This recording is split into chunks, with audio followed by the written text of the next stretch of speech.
আজ আপনাদের সামনে এক নতুন তথ্যমূলক ভিডিও নিয়ে হাজির হয়েছি, যা কখনো আপনারা জানতে পারেননি বা অনুভব করেন না। তেমন একটি ভিডিও আমি বলতে যাচ্ছি, মনুষ্য জন্মের সার্থকতা কোথায়।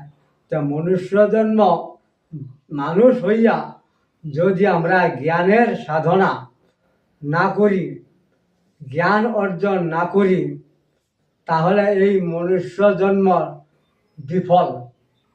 কারণ মানুষ সৃষ্টির যে আসল রহস্য তা হয়তো সকলেই অনুভব করতে পারে না।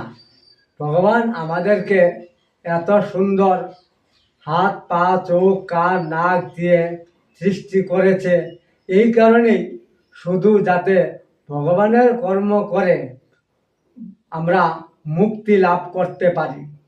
যদি আমরা মুক্তি লাভের জন্য কোনো চেষ্টাই না করি, তাহলে এই শরীর দিয়ে কি হবে?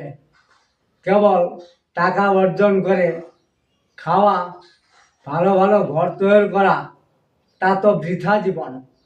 এমন বৃথা জীবন নিয়ে বেঁচে থেকেই কী লাভ? আমাদের মূল হলো স্বয়ং ভগবান। ভগবানকে সন্তুষ্ট করার জন্য আমরা যেটুকু করার প্রয়োজন তাই করা দরকার।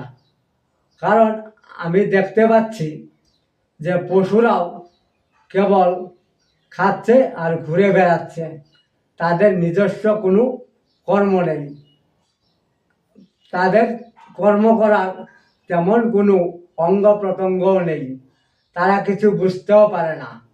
তদ্রূপ আমরাও যদি কেবল খাই আর ঘুরে বেড়াই, ভগবানের সঙ্গে সম্বন্ধ স্থাপন না করি, তাহলে আমাদের জীবনের কী লাভ?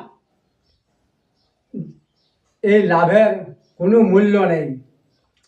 আমরা ভগবানকে ভালোবাসতে শিখতে হবে, ভগবানের নিয়ম নীতি পালন করতে হবে, ভগবানের আদেশ মেনে চলতে হবে, যার দ্বারা আমরা সবাই সুখী জীবন যাপন করতে পারি। সুখী জীবন সবাই কামনা করে, কিন্তু এই প্রকৃত সুখ কেবল ভগবানের আরাধনা করলেই পাওয়া যায়। কিন্তু আমরা তা না করে আমরা কেবল দৈহিক আরামদায়ক সুখ খুঁজে বেড়াই, কিন্তু এই সুখ স্থায়ী নয়, এই সুখ অনিত্য। আমরা নিত্য সুখ অনুভব করতে গেলে ভগবানের শরণাগত হতে হবে। ভগবানই আমাদের শুভবুদ্ধি প্রদান করতে পারে। এই কথা সবাই ভুলে গেছে গিয়ে মাত্র শুধু নিজে বাঁচার জন্য কেবল টাকা টাকা বলেই সারাদিন ঘুরে বেড়াচ্ছে।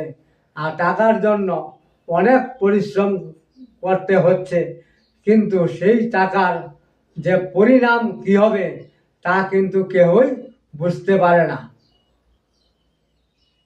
হ্যাঁ।